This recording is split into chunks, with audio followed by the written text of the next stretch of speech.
CSR is one of their strongest points. They have planted in the north part of Brazil around 500,000 trees. It is really important for a brand to have such a strong presence with the founders, not hiding behind their product or their brand. So you look the brand and you look the founder, you can see that they are one. You can see that the brand and the vision and the mission, it's there, connected. And that's such a powerful asset to have for a company, for your brand. I agree. I totally agree.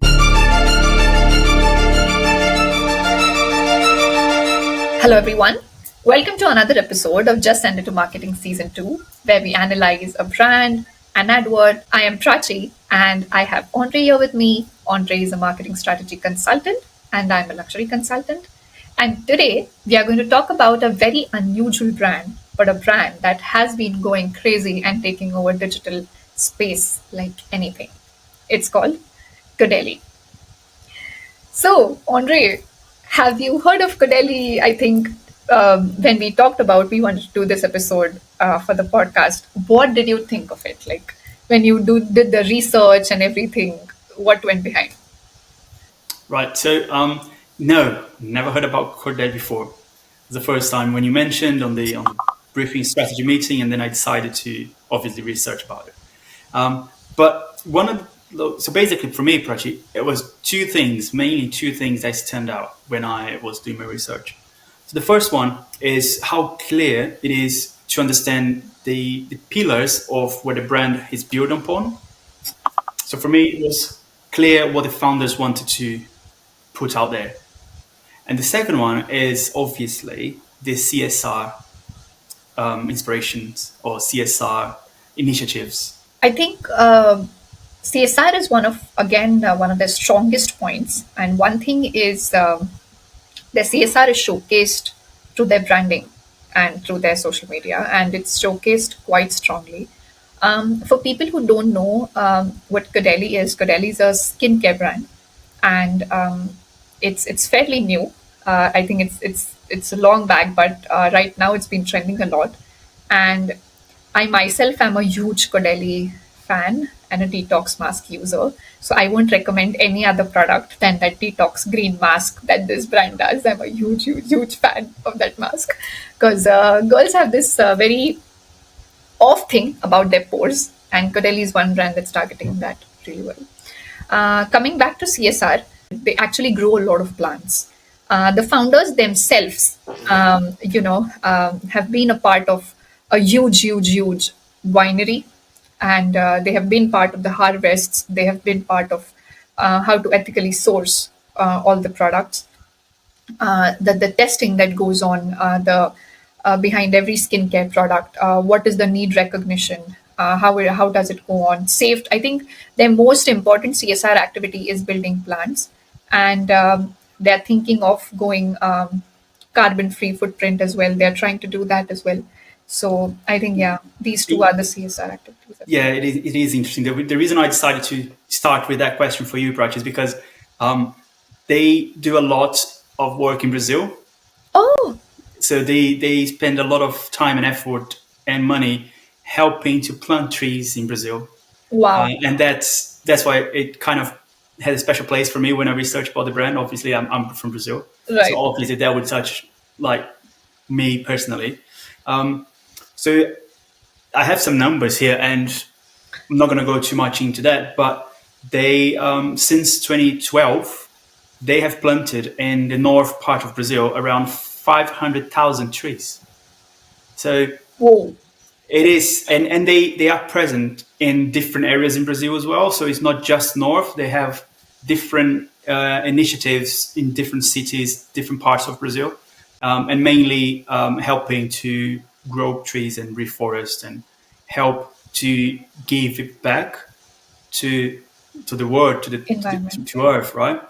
And when I mentioned that the two pillars for them, it's one, clean. So they build the brand up on clean. So clean products, clean sourcing, and clean tone. And the second pillar is natural. So again, natural sourcing, giving back to the planet, and all of those things. But those two pillars are so present throughout the brand. I don't know if you noticed that, but when you look at the website, when you look at the product, when you look at the communication on the social media, that's what you see. And when you look, so for example, one of the things that is really interesting for me was to find out that the founder, she got her own Instagram separate, like a personal Instagram, and she comes across as a human being. And it is really important for a brand to have such a strong presence with the founders, not hiding behind their product or their brand. So you look the brand and you look the founder, you can see that they are one. You can see that the brand and the vision and the mission, it's there, connected. And that's such a powerful asset to have for a company, for your brand. I agree. I totally agree. I think their social media is one of the strongest points. Starting to where it all started, like as we always say, we need to go back to the market research. So it all started there. It's a story of passion and love and devotion and journey and like just by harvesting, they had an estate. The founder had an estate herself, and that's where they grew. They did wines. They did red and white wines, and that's when, while harvesting, they met the pharmacist of who comes there and does everything, and I think I even have the name of, I think, the university. I think yes, they met the laboratory director of the Pharmacy University at Bordeaux during the harvest at Chateau Smith Haute Lafitte. That is what their harvest was called, like the place that they grew wine. And that's when the pharmacist told them that grape seed has the most amount of antioxidants. And that's when it all started. And they just took that one ingredient and just played around with it in a way where they have not complicated the marketing at all. Even when you see the logo, there is a plain purple background and just a hint of grapes, just like highlighted a grape branch. Nothing more complicated, not so much that the audience cannot understand what the brand is talking about. Slightest of slightest, their packaging represents a dark purple color. When you see the moisturizer that they do, the night creams that they do, the this repair serum, anything, their every product line has that kind of strange grape extract um, floating around, and I just love what they've done in the brand. It's just that little detail that makes you see the brand different, isn't it? Yes. From our perspective, from a marketing perspective, such a subtle detail, but keeps your brand consistent in every channel, in every product, in every aspect of your offering, of your marketing mix, isn't it? So I think they do that. They do that really, really well, really well. And I remember on season 1 we talked about a brand that they do a lot of CSR. However, one of the recommendations we talked about is for them to do videos about and show what they're doing, because it's all pretty on the website, well written, photos and everything, but it missed that real connection.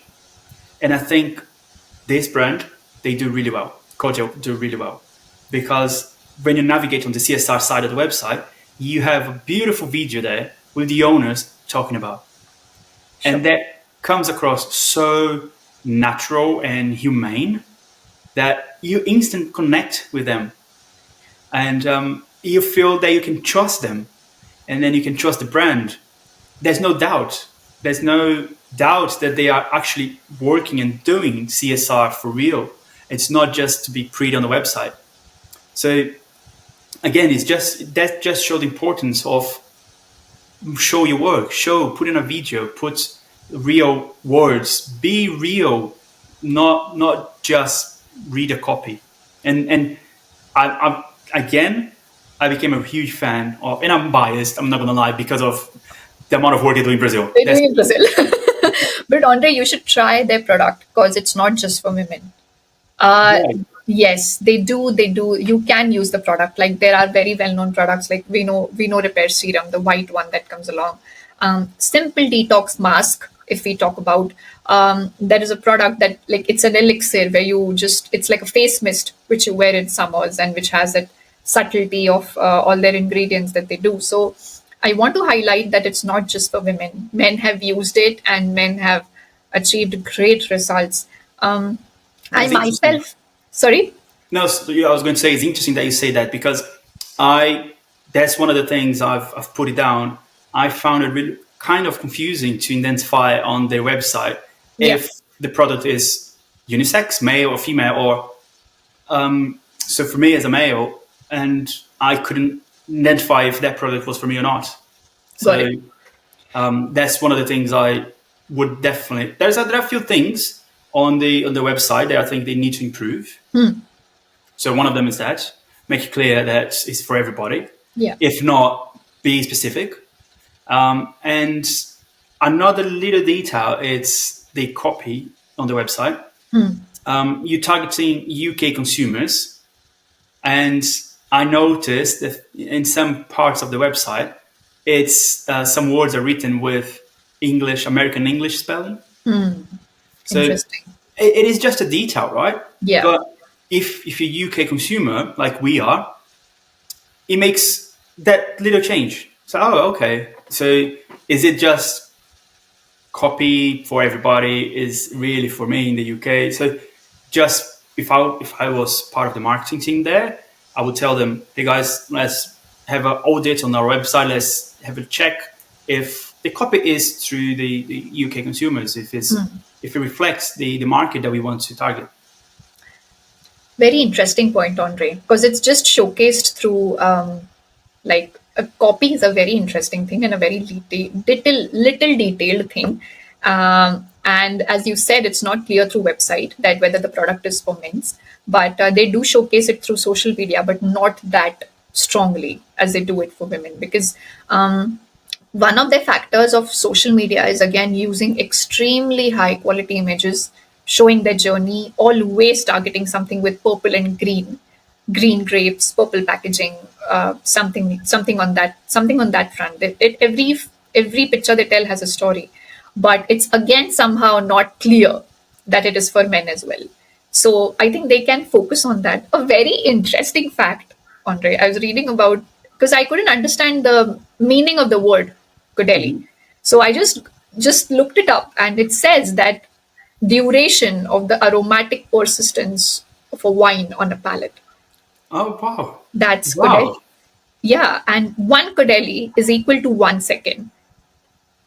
Interesting. I love that. Yeah, and it was such a different thing. Like, okay, that is what Caudalie means. So this brand wants us to feel that kind of persistence feeling on our skin for more than a certain second. Yeah. That was a very, very, very interesting thing. Again, for the founders, I've never seen endowment effect in this way, Andre. Like, endowment effect, as we talk about, it's the attention to detail on one product, one ingredient itself, and playing with the entire brand through that one ingredient.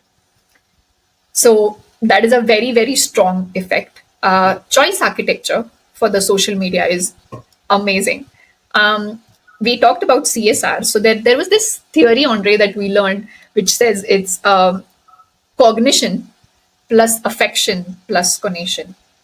So that's think, feel, and intent is equal to, these are all the environmental factors that come together when a person buys a Caudalie brand, because they Yes. keep portraying that green, purple, environment, plant, Mother Earth, everything together. And that's all, everything comes together on your skin. So I think, Yes, yeah, I agree. I agree. And you can see, like I said, you can see all those touches throughout the brand, all those small details in the website, on the social media, on the product, and everywhere. So and like I said, you see that on the owners, on the founder, social platforms as well. right. Personal branding, very important topic. That's it. Yeah, Yes, yes. it's all there. And her bio says founder of. So Yeah, it's just, yeah, she's not hiding. She's proud of yeah. her brand. They're proud of what they built. So it's something Amazing. to look up. Yeah. I think one of the interesting concepts, Andre, that I learned through this is ingredient branding. Okay. Ingredient branding is something that when a brand has a specific focus on a specific ingredient and how that ingredient is branded. So here, they're taking a grape seed and they're branding the entire brand through that grape seed. Interesting. I've never So heard of that. I never heard about that. same.